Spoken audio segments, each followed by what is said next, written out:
School বাসে উঠে পড়লে ইংরেজিতে কিছু জিজ্ঞাসা করতে পারবে তো? আজ শিখে নাও কিছু দরকারি ইংলিশ।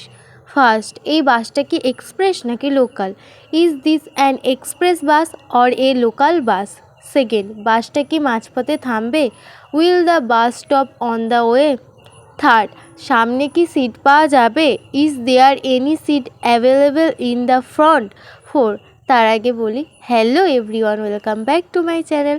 আজকের হচ্ছে day 10 of day 30 real life conversation series. তো দেখো, 4, দয়া করে একটু সরে বসবেন? Could you please move a little? 5, আমি 2টা টিকিট চাই। I need 2 tickets. 6, আমি এখানে নামবো। I want to get down letter. ভিডিওটা যদি তোমার হেল্পফুল মনে হয় অবশ্যই একটা লাইক করে দিও। আর আমার ডে 30 সিরিজের সাথে যদি যুক্ত থাকতে চাও অবশ্যই চ্যানেলটিকে সাবস্ক্রাইব করে রেখো। আর কালকে ডে 11 মিস করবে না। কালকের আমি নিয়ে আসবো কীভাবে এটিএম বা মানি উইথড্রলে ইংলিশে কথা বলতে হয়। তো ততক্ষণের জন্য এগুলো প্র্যাকটিস করো আর টাটা।